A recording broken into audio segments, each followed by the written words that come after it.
প্রিয় শিক্ষার্থী, আসসালামু আলাইকুম।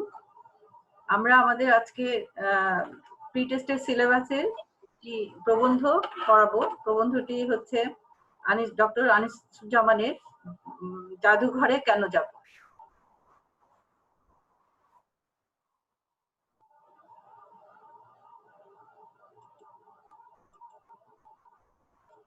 প্রবন্ধ জাদুঘরে কেন যাব, আনিসুজ্জামান স্যারের লেখা প্রবন্ধ। আজকে আমরা পাঠ্যক্রম সাজিয়েছি লেখক পরিচিতি, শব্দার্থ, প্রবন্ধের মূল বক্তব্য আলোচনা করব, প্রবন্ধ থেকে কিছু জ্ঞানমূলক প্রশ্ন, অনুধাবনমূলক প্রশ্ন, তারপর তোমাদের সাথে প্রশ্নোত্তর পর্ব থাকবে, বাড়ির কাজ থাকবে।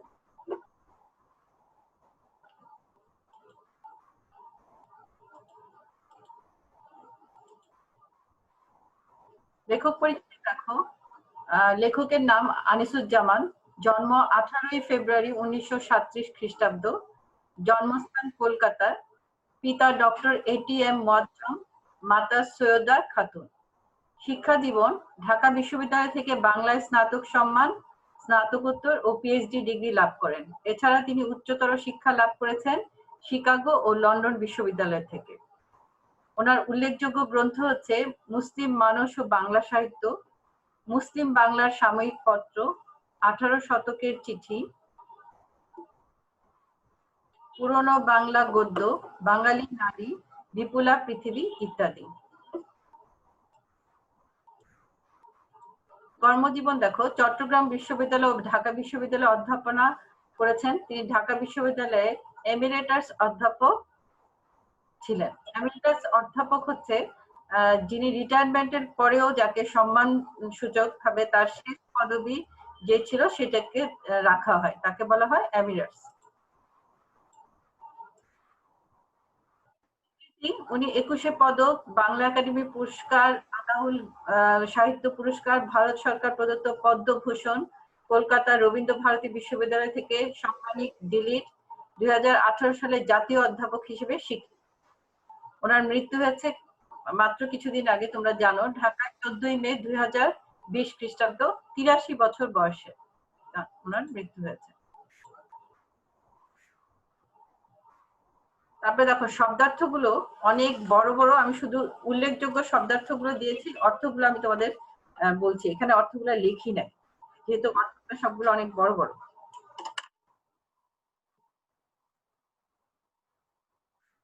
মিউজিয়াম স্টাডিজ অর্থ হচ্ছে জাদুঘর বা প্রদর্শনশালা সংক্রান্ত বিদ্যাকে বলা হয় মিউজিয়াম স্টাডিজ। আলেকজান্দ্রিয়া উত্তর মিশরের প্রধান সমুদ্র বন্দর ও সুপ্রাচীন নগর। খ্রিস্টপূর্ব 332 অব্দে আলেকজান্ডার দি গ্রেট এই নগর পত্তন করেন। এটি ছিল আলেকজান্ডার যুগের গ্রিক সভ্যতার কেন্দ্র। এখানে প্রাচীন গ্রন্থাগার পরে ধ্বংসপ্রাপ্ত ছিল। তারপরে দেখো, অবিদিত অর্থ হচ্ছে অজানা বা জানা নেই এমন, অজ্ঞাত। ইউরোপীয় রেনেসা খুবই উল্লেখযোগ্য একটি শব্দার্থটা জানা দরকার। এই শব্দার্থগুলো জানলে আমরা প্রবন্ধের মধ্যে অনেকখানি আমরা জেনে যাব, সেজন্য এই শব্দার্থগুলোর প্রতি একটু গুরুত্ব দিতে হবে তোমাদের। ইউরোপীয় রেনেসা হচ্ছে খ্রিস্ট 14 থেকে 16 শতকের ধরে ইউরোপে শিল্প, সাহিত্য, জ্ঞান চর্চা, চিন্তা চেতনার ক্ষেত্রে নবজাগরণের মাধ্যমে মধ্যযুগ থেকে আধুনিক যুগের উত্তরণকেই ইউরোপীয় রেনেসা বলা হয়। মধ্যযুগ থেকে আমরা আধুনিক যুগে যে পদার্পণ করেছি তার সেই সময়টায় যে পরিবর্তন আসে শিল্প, সাহিত্যে, জ্ঞান চর্চায়, চিন্তা চেতনায় যে একটা নবজাগরণ ঘটে, সেটাকে ইউরোপীয় রেনেসা বলা হয়। ফরাসি বিপ্লব ইউরোপের প্রথম বুর্জোয়া বিপ্লব। 1789 সালে 14ই জুলাই ফরাসি জনগণ সেখানকার কুখ্যাত বাস্তিল দুর্গ ও কারাগার দখল করে নেয় এবং সমস্ত বন্দীদেরকে মুক্তি দেয়। এর মাধ্যমে এই বিপ্লবের সূচনা হয়। এই বিপ্লবের নেতৃত্ব দেয় ধনিক শ্রেণী, আর অত্যাচারিত কৃষকরা ছিল তাদের সহযোগী। বিপ্লবের মূল বাণী ছিল মুক্তি, সাম্য, ভ্রাতৃত্ব ও সম্পত্তির পবিত্র অধিকার। এই বিপ্লবের ফলে সামন্তবাদের উৎপাটন হয়। তারপর আসো রুশ বিপ্লব। 1917 সালের 7ই নভেম্বর বিপ্লবী নেতা লেনিনের নেতৃত্বে রাশিয়ার সর্বহারা দল বলশেভিক পার্টি সেখানকার জারতন্ত্রকে হটিয়ে রাষ্ট্র ক্ষমতা দখল করে। এই বিপ্লবের মাধ্যমে রাশিয়ায় সমাজতন্ত্র প্রতিষ্ঠিত হয়। সমস্ত সম্পত্তি ও উৎপাদনের উপায়ের মালিক হয় জনগণ তথা রাষ্ট্র। তারপরে হচ্ছে tower of London. Tower of London হচ্ছে লন্ডনের টেমস নদীর উত্তর তীরবর্তী রাজকীয় দুর্গ। এর মূল অংশে রয়েছে সাদা পাথরের গম্বুজ। এটি নির্মিত হয় 1078 খ্রিস্টাব্দে। এক সময় দুর্গটি রাজকীয় ভবন ও রাষ্ট্রীয় কারাগার হিসেবে ব্যবহৃত হতো। বর্তমানে অস্ত্রশালা ও জাদুঘর হিসেবে ব্যবহৃত হচ্ছে। তারপরে আসো গোচরীভূত, অর্থ পরিজ্ঞাত বা অবগত। এই জিনিসটা আমার গোচরীগত আছে, আমার জানা আছে। তারপর অক্সফোর্ড বিশ্ববিদ্যালয়, যুক্তরাজ্যের প্রাচীনতম বিশ্ববিদ্যালয়। এটি প্রতিষ্ঠিত হয় 12 শতকের প্রথম দিকে। শিল্পকলা ও প্রত্নতত্ত্ব সংক্রান্ত জাদুঘর অ্যাশমোলেনিয়াম মিউজিয়াম এই বিশ্ববিদ্যালয়েরই অঙ্গ প্রতিষ্ঠান। এখানে আমি আরেকটা আমার শব্দার্থ খুব গুরুত্বপূর্ণ দেওয়া হয়নি, সেটা হচ্ছে অ্যাশমোলিয়াম মিউজিয়াম। ইংরেজ পুরাকৃত সংগ্রাহক অ্যাশমলের সংগ্রহ নিয়ে প্রতিষ্ঠিত এই মিউজিয়াম। এটি অক্সফোর্ড বিশ্ববিদ্যালয়ে আছে। তারপর আসো লুভ মিউজিয়াম। লুভ মিউজিয়াম হচ্ছে ফ্রান্সের জাতীয় জাদুঘর ও আর্ট গ্যালারি। প্যারিসে অবস্থিত এই জাদুঘর প্রতিষ্ঠিত হয় 1546 খ্রিস্টাব্দে। এই জাদুঘরের চিত্রশিল্পের সংগ্রহ বিশ্বের অন্যতম সমৃদ্ধ হিসেবে আছে এবং এখানেই কিন্তু আমাদের লিওনার্দো দা ভিঞ্চি মোনালিসা এই ছবিটাও এই লুভ মিউজিয়ামে আছে। তারপর আসছো হার্মিটেজ। হার্মিটেজ হচ্ছে সন্ন্যাসীর নির্জন আশ্রম বা মঠ। বাংলাদেশ জাতীয় জাদুঘর বাংলাদেশের সবচেয়ে বড় জাদুঘর। এদেশের ইতিহাস, প্রত্নতত্ত্ব, নৃতত্ত্ব, শিল্পকলা, প্রাকৃতিক ইতিহাসের নিদর্শন সংগ্রহ, সংরক্ষণ, প্রদর্শন ও গবেষণার কাজ নিয়ে এটি নিয়োজিত। বাংলাদেশ জাতীয় মিউজিয়ামের পরে আমরা আরো অনেকগুলো বাংলাদেশের মধ্যে আরো অনেক ধরনের জাদুঘর আছে। জাতিতাত্ত্বিক জাদুঘর আছে, ঢাকার নগর জাদুঘর, মুক্তিযোদ্ধা জাদুঘর আছে, বঙ্গবন্ধু জাদুঘর, বিজ্ঞান জাদুঘর, সামরিক জাদুঘর, বরেন্দ্র জাদুঘর, বলদা গার্ডেন। এগুলো আমাদের বাংলাদেশে ঢাকার মধ্যে এগুলো অবস্থিত। তাছাড়া চট্টগ্রাম বিশ্ববিদ্যালয় জাদুঘর, দ্বিজাতি তত্ত্ব জাদুঘর আছে। এরপরে আছে কলকাতা জাদুঘর। কলকাতা জাদুঘর হচ্ছে এটি ইন্ডিয়ান মিউজিয়াম বা ভারতীয় জাদুঘর নামেও সমাধিক পরিচিত। কলকাতার পার্ক স্ট্রিটে অবস্থিত এই জাদুঘর প্রতিষ্ঠিত হয় 1914 সালে। এটি ভারতীয় উপমহাদেশের সবচেয়ে প্রাচীন জাদুঘর। তারপরে আসো Greco Roman museum. Greco Roman museum হচ্ছে মিশরের আলেকজান্দ্রিয়ায় অবস্থিত। এই জাদুঘর প্রতিষ্ঠিত হয় 1892 খ্রিস্টাব্দে। এতে খ্রিস্টপূর্ব 3য় শতকের পুরা নির্দেশনা সহ প্রাচীন গ্রিক রোমান সভ্যতার অনেক নিদর্শন সংরক্ষিত আছে। তারপর আসো কায়রো মিউজিয়াম। কায়রো মিশরে কায়রোতে অবস্থিত এই জাদুঘর মিশরীয় জাদুঘর নামেও পরিচিত। এটি 1835 খ্রিস্টাব্দে প্রতিষ্ঠিত। এতে প্রায় 1,20,000 প্রদর্শন সামগ্রী রয়েছে।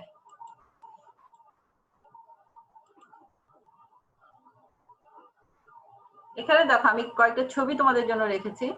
এই পাশে যে ছবিটা বামে, এটি হচ্ছে ব্রিটিশ মিউজিয়াম। ব্রিটিশ মিউজিয়ামে যেটা আমরা পড়লাম যে প্রত্নতত্ত্ব এবং পুরাকৃতি সংক্রান্ত এই জাদুঘর ব্রিটেনের জাতীয় এটাতে বেশিরভাগই এই প্রত্নতাত্ত্বিক পুরাতে। এটা হচ্ছে ইজিপ্টের কিছু অংশের ছবি আমি দিয়েছি। আর এই পাশে হচ্ছে লুভ মিউজিয়াম। লুভ মিউজিয়ামের নিচে আমি দিয়েছি, এখানে তো আর্ট গ্যালারিটাই সবচেয়ে বেশি প্রাধান্য। বিভিন্ন গ্যালারি আছে, তার মধ্যে আর্ট গ্যালারি লিওনার্দোর এই মোনালিসা ছবিটা বিখ্যাত। এটা অরিজিনাল ছবি মোনালিসা, যেটা লিওনার্দো নিজে এঁকেছিলেন, সেই ছবিটা এখানে। সবচেয়ে মানে আমি গর্বিত বোধ করি যে এই দুটি মিউজিয়ামই আমি দেখেছি, ব্রিটিশ মিউজিয়াম এবং তোমার লুভ মিউজিয়াম, দুটোই আমার দেখার সৌভাগ্য হয়েছিল। এখন আমরা প্রবন্ধের মূল বক্তব্যে চলে যাব। মূল বক্তব্যে যাওয়ার আগে প্রবন্ধটি কোথা থেকে নেওয়া হয়েছে আগে আমরা দেখি। প্রবন্ধটি আসলে চট্টগ্রাম বিশ্ববিদ্যালয়ে জাদুঘরের রজত জয়ন্তী উপলক্ষে শামসুল হোসেনের সম্পাদনায় প্রকাশিত স্মারক পুস্তিকা ঐতিহ্যায়ন 2003 থেকে সংকলিত হয়েছে। এখন মূল প্রবন্ধটা ডক্টর আনিসুজ্জামান এত চমৎকার ভাবে উপস্থাপন করেছে যে তার আঙ্গিক বিচারটাও খুবই খুবই চমৎকার। দেখো, উচ্চমানের গবেষণা ও সাবলীল গদ্য রচয়িতা আনিসুজ্জামানের জাদুঘরে কেন যাব এক অসামান্য প্রবন্ধ। এই রচনায় লেখক জাদুঘরকে সার্বজনীন প্রতিষ্ঠান হিসেবে আখ্যায়িত করেছেন। সর্বজনীন, সবার জন্য গ্রহণযোগ্য, যেখানে মানব সভ্যতা ও সংস্কৃতি ঐতিহ্যপূর্ণ ও ঐতিহাসিক নিদর্শন সংগ্রহ করে রাখা হয়, এবং শুধু সংরক্ষণ করে রাখা হয় না, তার সংরক্ষণ, প্রদর্শন ও গবেষণার জন্য রাখা হয়। জাদুঘর থেকে দর্শকরা অনেক কিছু জানতে পারে, পাশাপাশি আনন্দও পায়। আর জাদুঘর শুধু যে তোমার বর্তমান প্রজন্ম বা বর্তমান মানুষের জন্য তা না, ভবিষ্যৎ প্রজন্মের জন্য এটা সংরক্ষণ করে রাখা হয়। এছাড়া জাদুঘরে আয়োজন করা হয় নানা রকম বক্তৃতা, সেমিনার, চলচ্চিত্র, এগুলো প্রদর্শন করা হয়। পরিদর্শকদের মধ্যে জানার কৌতূহল বাড়িয়ে তোলাই এর উদ্দেশ্য। এই যে আমি বলেছিলাম লুভ মিউজিয়ামে গিয়েছিলাম, আমি ব্রিটিশ মিউজিয়ামে, এত চমৎকার করে মিউজিয়ামের গ্যালারি গুলোকে সাজানো আছে, এক একটা সেক্টরে এক একটা আর্ট গ্যালারি একদিকে, তারপরে স্থপতি যেগুলো মানে স্থাপত্য শিল্প যেগুলো সেগুলো আলাদা, প্রতিটা সেক্টর আলাদা আলাদা। দর্শকরা যাতে দর্শকদের কাছে যেন আকর্ষণীয় হয় সেটাও একটা কৌতূহল উদ্বেগ করে দর্শকদের, এটাও একটা উদ্দেশ্য থাকে। এভাবে জাদুঘর ইতিহাস, ঐতিহ্য, বিজ্ঞান ও সংস্কৃতি ইত্যাদি সম্পর্কিত জ্ঞান ও তথ্যের সঙ্গে জনগণকে আকৃষ্ট ও সম্পৃক্ত করার গুরুত্বপূর্ণ ভূমিকা পালন করে এই মিউজিয়াম। জাদুঘর মানুষদেরকে এই জ্ঞান তারপরে হচ্ছে তোমার বিভিন্ন ঐতিহ্য, ইতিহাস এগুলো জানার জন্য মানুষকে এবং তাদের সাথে সম্পৃক্ত হওয়ার জন্য একটা ভূমিকা পালন করে। এই গুরুত্বের কথা এবং মানব জাতির আত্মপরিচয় তুলে ধরার নানা ধরনের জাদুঘরের ভূমিকার কথা বর্ণিত হয়েছে এই প্রবন্ধে। এই প্রবন্ধে একদম শুরু থেকে জাদুঘর আর আজ অবধি যে কত রকম জাদুঘর ক্রমবর্ধমান আমাদের এই জীবনযাত্রার মাধ্যমে কিভাবে আস্তে আস্তে এগুলো বাড়তে থাকলো, জনপ্রিয় হতে থাকলো, চমৎকার ভাবে প্রাবন্ধিক এখানে প্রবন্ধটি দিয়েছেন। প্রবন্ধটি চলিত ভাষা রীতিতে রচিত হয়েছে। প্রবন্ধটির উপস্থাপন করা হয়েছে আকর্ষণীয় ঢঙ্গে ও মনোগ্রাহী ভাষায়। এখানে এখন শুরু করি আমরা কোথা থেকে তিনি শুরু করেছেন। প্রথম তিনি শুরু করেছেন যে প্রথম জাদুঘর হচ্ছে আলেকজান্দ্রীয় জাদুঘর বলা হয়, যেটা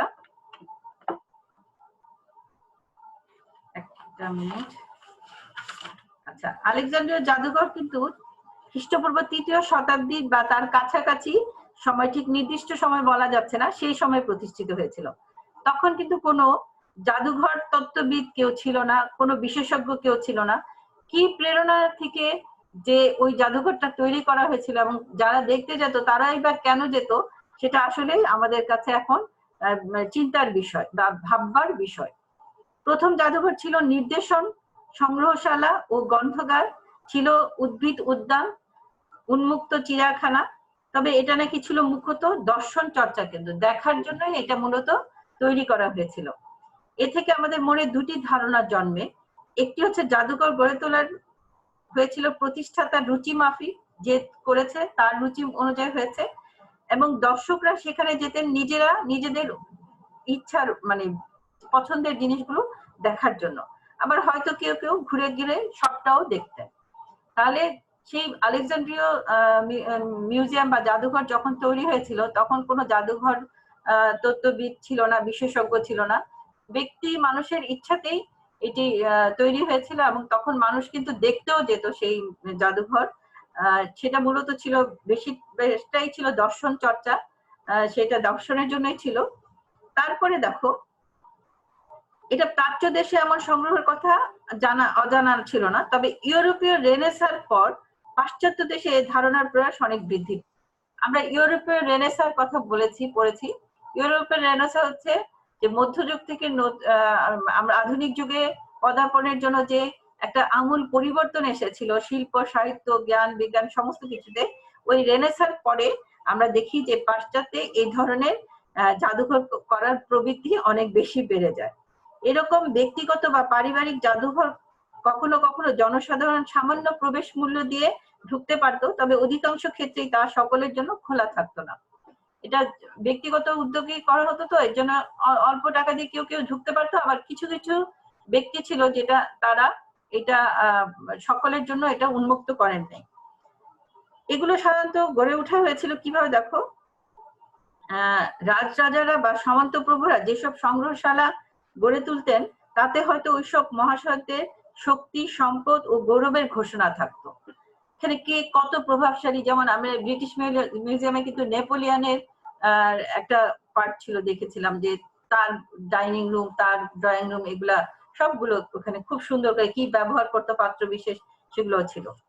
এ প্রসঙ্গে আরেকটা কথা বলি, ব্রিটিশ মিউজিয়ামে যখন গেলাম তখন আমাদের আমাদের মানে ভারতবর্ষ থেকে নেওয়া অনেক জিনিস ওখানে প্রদর্শন করা আছে, এমনকি আমাদের যে কোহিনূর আমাদের ভারতবর্ষের, তারপরে সিংহাসন মোগল সাম্রাজ্যের, এবং ওখানে ওই সাম্রাজ্যের বিভিন্ন রকমের পোশাক, তারপরে বিভিন্ন রকমের মানে স্থাপত্য ওখানে প্রদর্শন করা হচ্ছিল। এবং ব্রিটিশ মিউজিয়াম, লুভ মিউজিয়াম এইসবে অনেক টাকা দিয়ে টিকিট কেটে যেতে হয়। আমাদের জিনিসগুলোই ওরা ওখানে দেখো কত সুন্দর করে সংরক্ষণ করে অর্থ উপার্জনও করছেন। তারপর দেখো 16 শতকের আগে যৌথ কিংবা এই ধরনের নাগরিক উদ্যোগের তেমন প্রচেষ্টা দেখা যায় না। নবনির্মিত এইসব জাদুঘর জনসাধারণের জন্য অবারিত ও গণতন্ত্রের বিকাশের ফলেই বা বিপ্লবের ফলে এটা হয়েছে। সাধারণ মানুষ কিন্তু আগে খুব অল্প মানুষই অল্প টাকা দিয়ে যেতে পারতো, আর কিছু কিছু ছিল যে একেবারেই ব্যক্তিগত ভাবে করতো, তারা তাদের শক্তি, সামর্থ্য এগুলো ঘোষণার জন্যই সেটা করতো এটা, এবং সবার জন্য এটা খোলা ছিল না। কখন খোলা হলো, যখন গণতন্ত্র প্রতিষ্ঠা হতে থাকলো এবং নানা রকম বিপ্লব গঠিত হলো, তখন আস্তে আস্তে এটা সবার জন্য হলো। ফরাসি বিপ্লবের পরে প্রজাতন্ত্রের সৃষ্টি করে লুভ মিউজিয়াম। ফরাসি বিপ্লবের পরে এটা সৃষ্টি হয়েছে, উন্মোচিত হয় ভার্সাই প্রাসাদের দ্বারা। রুশ বিপ্লবের পরে লেনিনগ্রাদের রাজপ্রাসাদে গড়ে ওঠে হার্মিয়াতে, ওই জাদুঘরটা রুশ বিপ্লবের পরে হয়। টাওয়ার অফ লন্ডন মতো ঐতিহাসিক প্রাসাদ এবং তার সংগ্রহ যে সর্বজনের চক্ষুগ্রাহ্য হলো, তা বিপ্লবের না হলেও ক্রমবর্ধমান গণতন্ত্রের ফলে হয়েছে। ব্রিটিশ মিউজিয়ামটা যে সবার এখন আমরা সবাই দেখতে পাচ্ছি, এটা হয়তো বিপ্লব কোনো হয় নাই ব্রিটিশদের, কিন্তু এটা গণতন্ত্র মানে ডেমোক্রেসির কিছুটা ধারা বা কিছুটা বাতাস লাগার ফলেই এটা এখন সবার জন্য খুলে দেওয়া হয়েছে।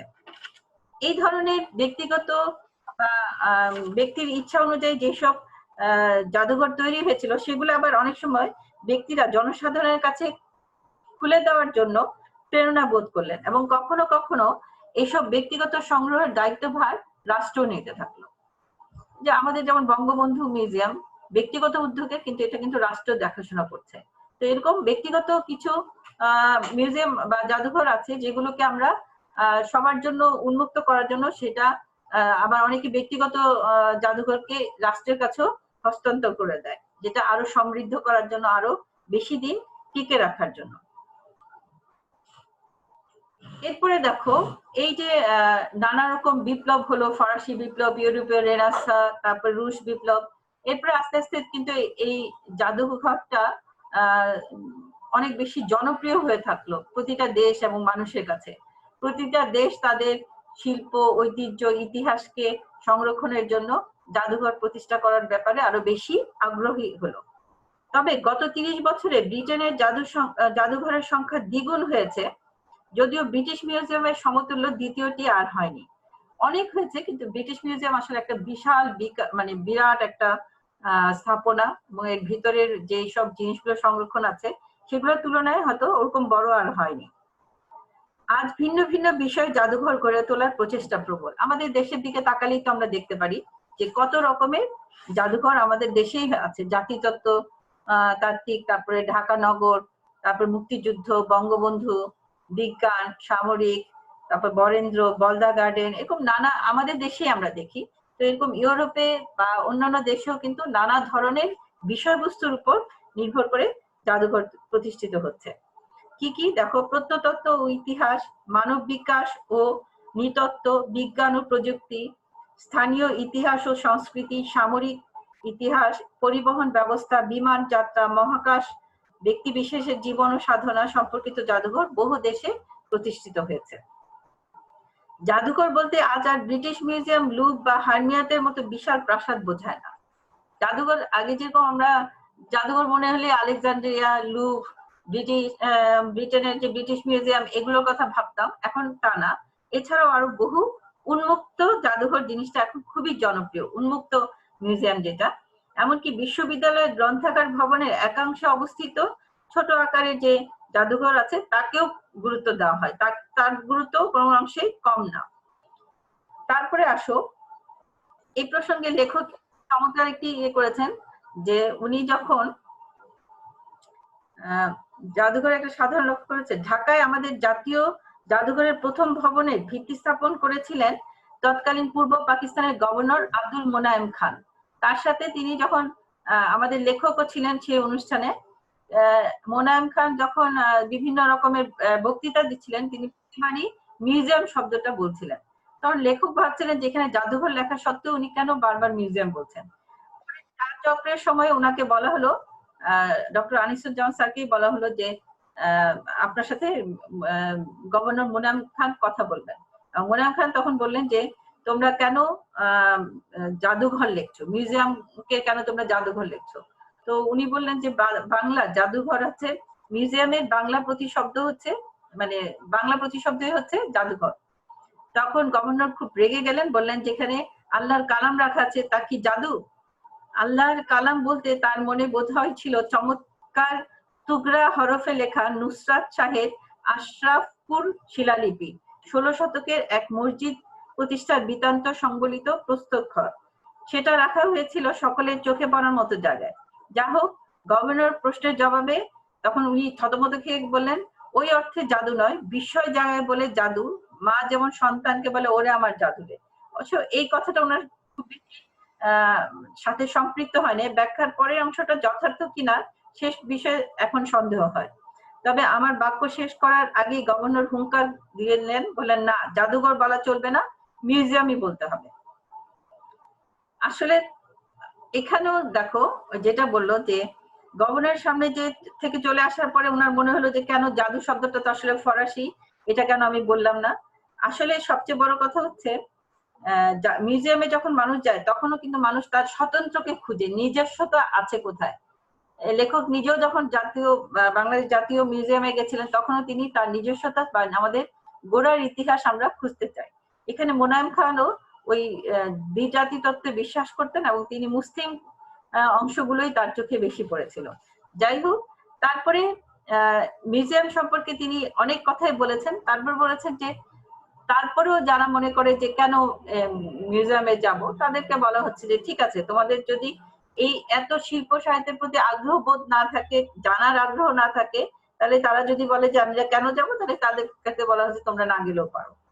এত কিছুর পরেও যদি কেউ প্রশ্ন করে জাদুঘরে কেন যাবো, সূক্ষ্ম কৌতুক সঞ্চার করে প্রাবন্ধিক পরিশেষে বলেছেন, তাহলে তার একমাত্র উত্তর হবে কে বলেছে আপনাকে যেতে। খুব চমৎকার একটা কথা দিয়ে তিনি প্রবন্ধকে শেষ করেছেন।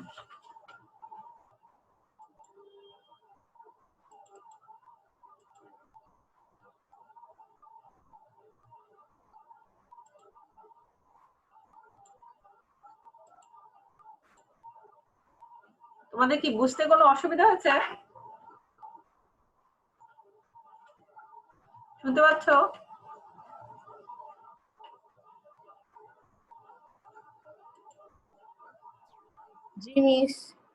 শুনতে পাচ্ছ না? আচ্ছা, আমি এখন কিছু কয়েকটা জ্ঞানমূলকের প্রশ্ন বলতে চাচ্ছি।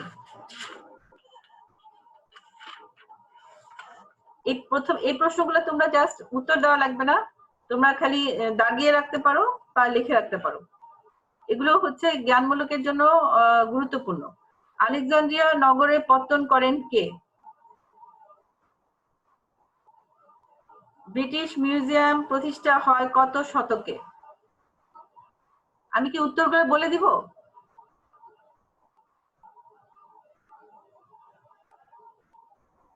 শুনতে পাচ্ছ? Yes, miss. আমি কি উত্তর বলে দিব? বলে দিলে ভালো হয়। আচ্ছা, উত্তর বলছি। আলেকজান্দ্রিয়া নগর পত্তন করে খ্রিস্টপূর্ব 332 অব্দে। আলেকজান্দ্রিয়া নগর পত্তন করে আলেকজান্ডার দি গ্রেট। আচ্ছা, তারপরে হচ্ছে ব্রিটিশ মিউজিয়াম প্রতিষ্ঠিত হয় 1818 শতকে। 1800 না, 18 শতকে। ঢাকায় জাতীয় জাদুঘরের প্রথম ভবন ভিত্তি প্রস্তর স্থাপন করেন তৎকালীন পূর্ব পাকিস্তানের গভর্নর আব্দুল মোনায়েম খান। জাদুঘর হিন্দিতে কি বলে? জাদুঘরকে হিন্দিতে আজায়েব ঘর বলে।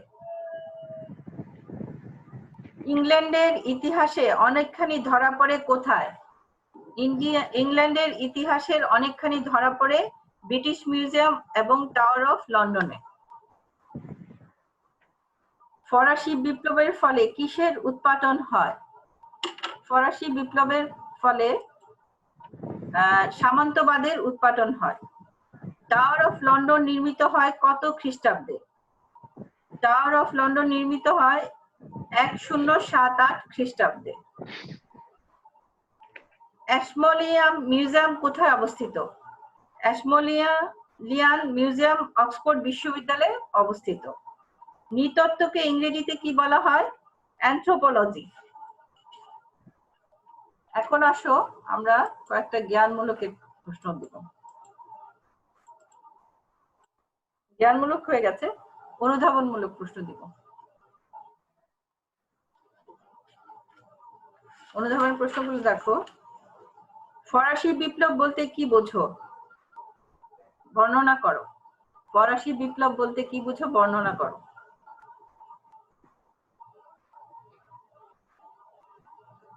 উন্মুক্ত জাদুঘর জিনিসটা এখন খুবই প্রচলিত, কেন? উন্মুক্ত জাদুঘর জিনিসটা এখন খুবই প্রচলিত, কেন?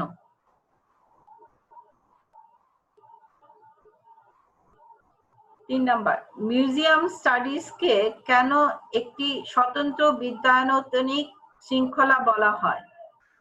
মিউজিয়াম স্টাডিজকে কেন একটি স্বতন্ত্র বিদ্যায়তনিক শৃঙ্খলা বলা হয়? এক কথায় বলি, মিউজিয়ামে প্রত্নতাত্ত্বিক ও ঐতিহাসিক সংগ্রহশালা সহ নানা বিষয় প্রদর্শন করা হয়। মিউজিয়াম স্টাডিজকে একটি এই কারণেই স্বতন্ত্র বিদ্যায়তনিক শৃঙ্খলা বলা হয়ে থাকে।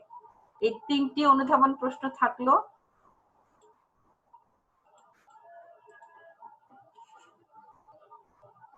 প্রশ্নোত্তর পর্ব আমরা আসি, দেখি তোমরা কতটুকু পারো। প্রশ্নোত্তর পর্ব পুরাটাই আমি জ্ঞানমূলকের করতে চাই। জাদুঘরে কেন যাব রচয়িতাকে? আনিসুজ্জামান। তিনি কবে মারা গেছেন বা মৃত্যুবরণ করেন? 14 মে 2020।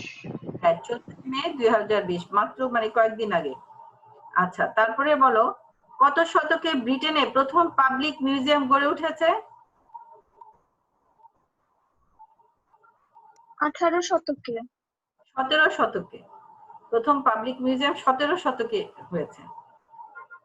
আচ্ছা, তারপরে পুঁজিবাদের সমৃদ্ধি এবং বিজ্ঞান ও প্রযুক্তি বিকাশ ঘটে কত শতকে? 19 শতকে। 19 শতকে। 19 শতকে। আচ্ছা, চোর পালালে বুদ্ধি বাড়ে, এটি কি? প্রবাদ। এটি প্রবাদ প্রবচন আর কি, প্রবাদ। চোর পালালে বুদ্ধি বাড়ে। আচ্ছা, তারপরে বলো, মিউজিয়ামের বাংলা প্রতিশব্দ কি? জাদুঘর। জাদুঘর। উত্তর মিশরের প্রধান সমুদ্র বন্দরের নাম কি? প্রবন্ধের শুরুতেই বলেছিলাম। মিহাদ, উত্তর মিশরের প্রধান সমুদ্র বন্দরের নাম হচ্ছে আলেকজান্দ্রিয়া। আলেকজান্দ্রিয়া। কত তারিখে ফরাসি বিপ্লবের সূচনা হয়? কত সালে, কত তারিখ? 1389 সালের 14 জুলাই। হ্যাঁ। তারপরে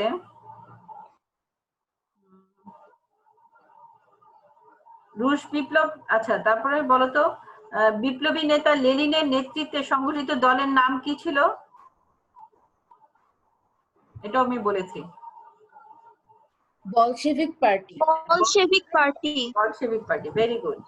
তারপরে বলো, টাওয়ার অফ লন্ডনের মূল অংশে কোন পাথরের গম্বুজ আছে?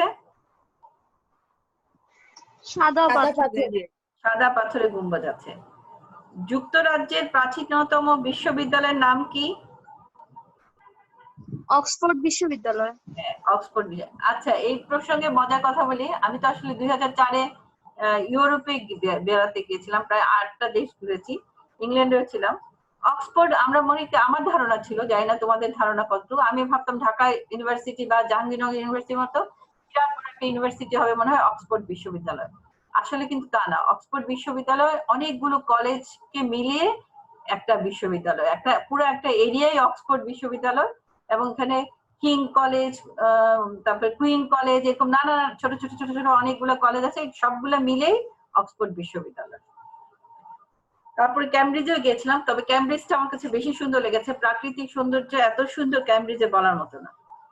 তারপর আসো ব্রিটিশ মিউজিয়াম। আচ্ছা, তারপরে ইংরেজ পুরাকৃতি সংগ্রাহক অ্যাশমোর কোন বিষয়ের উপর বই লিখেছিলেন?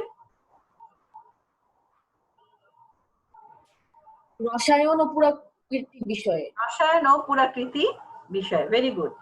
ফ্রান্সের জাতীয় জাদুঘর ও আর্ট গ্যালারির নাম কি? Louvre museum. Museum. Louvre museum. হ্যাঁ, তারপর বলো বঙ্গবন্ধু জাদুঘর কোথায় অবস্থিত? বঙ্গবন্ধু জাদুঘর কোথায়? ঢাকার ধানমন্ডি আবাসিক এলাকায়। ভেরি গুড, ঢাকার ধানমন্ডি এলাকায় অবস্থিত লিখলেই হবে। তারপরে আচ্ছা, তোমরা গিয়েছিলা যে আমার সাথে বিজ্ঞান জাদুঘরে আর সামরিক জাদুঘর, কোন একটা ফর্মের সাথে আমি গিয়েছিলাম ঢাকা। সামরিক Yes. জাদুঘরে। আমরা তো Class 6 এ গেছিলাম। সামরিক জাদুঘর, 6-এ থাকতে মনে হয় গিয়েছিলাম আমরা। হ্যাঁ Yes, miss. ন্যাশনাল মিউজিয়াম, সামরিক জাদুঘর। হ্যাঁ হ্যাঁ Planetarium. গিয়েছিলাম। এখন বলো যে বরেন্দ্র জাদুঘর কোথায় অবস্থিত? বরেন্দ্র জাদুঘর রাজশাহীতে। এইটা অবস্থিত। কায়রো মিউজিয়াম কোথায় অবস্থিত এবং কত সালে প্রতিষ্ঠিত হয়েছে? মিশরের কায়রোতে এবং 1835 খ্রিস্টাব্দে। 1800। হ্যাঁ, এগুলো না মা এবং বাবারা দুজনদেরই বলছি, এই যে মানে শব্দার্থগুলো খুব ভালো করে এই প্রবন্ধের পড়বে। এই যে যেমন ফরাসি বিপ্লব, ইউরোপীয় রেনেসা, রুশ বিপ্লব, তারপরে এই যে মিউজিয়াম গুলা কবে প্রতিষ্ঠিত, কোন জায়গায় প্রতিষ্ঠিত, এগুলা কিন্তু জ্ঞানমূলক প্রশ্ন হিসেবে আমাদের কাছে আসতে পারে। এই জন্য এই ব্যাপারে আমরা অনেক বেশি করে তোমরা পড়তে হবে, এবং এই প্রবন্ধটা অনেক গুরুত্বপূর্ণ, এই প্রবন্ধ থেকে অনেক প্রশ্ন আসতে পারে। প্রশ্নোত্তর পর্ব আমাদের। তোমাদের কি আর কোনো প্রশ্ন আছে আমাকে এই প্রবন্ধ সম্পর্কে?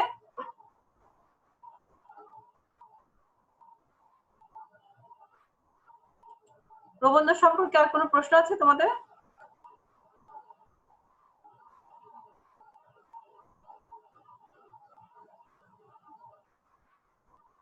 আচ্ছা, তাহলে মনে হয় তোমাদের আর কোনো প্রশ্ন নাই প্রবন্ধ সম্পর্কে। ঠিক আছে,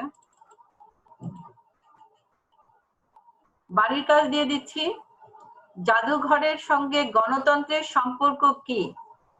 আমরা কিন্তু পড়েছিলাম যে প্রথমেই যে ফরাসি বিপ্লবের পরেই প্রজাতন্ত্রের লুভ মিউজিয়াম তৈরি হয়েছে, তারপরে রাশিয়ার রুশ বিপ্লবের পরে হার্মিটিয়াম হয়েছে, আর ব্রিটিশ মিউজিয়াম যদিও ওরকম কোনো বিপ্লবের পরে হয় নাই, কিন্তু গণতন্ত্রের প্রক্রিয়ারই একটি ফল। তো সেই জন্য জাদুঘরের সঙ্গে গণতন্ত্রের সম্পর্ক কি ওইভাবে লিখবা। আমাদের জাদুঘরে কেন যাওয়া উচিত, এটাও খুব গুরুত্বপূর্ণ একটি অনুধাবনমূলক প্রশ্ন। তৃতীয় হচ্ছে জাদুঘর কেন বৈচিত্র্যপূর্ণ। স্ক্রিনশট নিয়ে নাও বাড়ির কাজটা। ধন্যবাদ, বাড়িতে থাকো, নিরাপদে থাকো। ইউটিউব চ্যানেল আছে আরইউমসি নিসরাত হক। তবে তোমরা সবাই ভালো থাকো।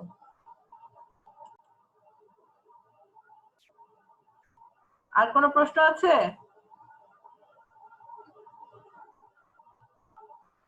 তাহলে আজকের মতো আমরা রাখছি। ভালো থাকো, আগামী ক্লাসে দেখা হবে।